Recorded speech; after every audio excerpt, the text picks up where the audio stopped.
A new conspiracy theory just dropped, courtesy of Marjorie Greene. Now, you probably know that earlier this week there was a tragic assassination attempt on the Prime Minister of Slovakia, and we are barely learning the first facts about it. Don't worry, Marjorie Greene's already got this thing on lockdown. She's a modern day Sherlock Holmes. So she retweeted some random person. Literally their handle is B Gates is a psycho. So why wouldn't a Republican congresswoman respond to them? Talking about how he had given a speech indicating that maybe he's like her when it comes to COVID or the pandemic or vaccines or whatever. And to that she responds, "This is great and courageous. No wonder they shot him. I pray he makes a full recovery." No wonder? How about some wonder? How about occasionally wonder? How about try wonder? Try wondering, try thinking, try briefly considering why they might have done this. Because just because that's the video that came up on your feed, that doesn't mean that's why they tried to assassinate the guy. And actually the evidence that's coming in implies that that is very much not what it is. But unfortunately, you have people like Marjorie Greene, who's an incredible simpleton, and everything has to line up in her mind. Well, I believe that the pandemic is made up, so clearly political assassins believe the same thing.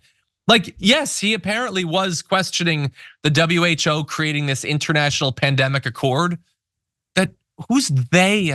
Like, what the UN? Like, who exactly was trying to assassinate him?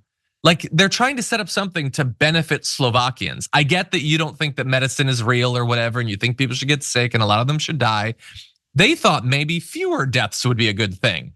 And it has nothing to do with the guy so far as we know. Apparently, it's a 71-year-old retired guy. He apparently was dissatisfied with some of the PM's policies. He had been like participating in anti-government protests.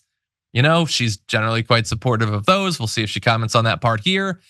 And let's see, we have one of the people doing the investigation says, "I can confirm to you that the reason it was a politically motivated, attempted, premeditated murder is the suspect himself said, the media information that he had at his disposal. I think each of you can reflect on the way you presented it." So fear, there in terms of how people are talking about politics. I share that too. I think people making bombastic statements like they killed him because of COVID does encourage and radicalize people towards political violence. I don't think that Marjorie Greene cares about that. I think she'd be perfectly comfortable with more of it. There's no indication that any of that had anything to do with this. And it is wildly irresponsible that you have people throwing out blanket statements like that. Look, should I have higher standards for Marjorie Greene at this point? No, she's a dullard. That's been clear for a very long time.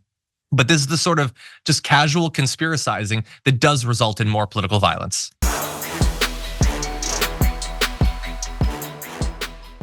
Thanks for watching our video. Did you know that you can support our show by becoming a subscriber?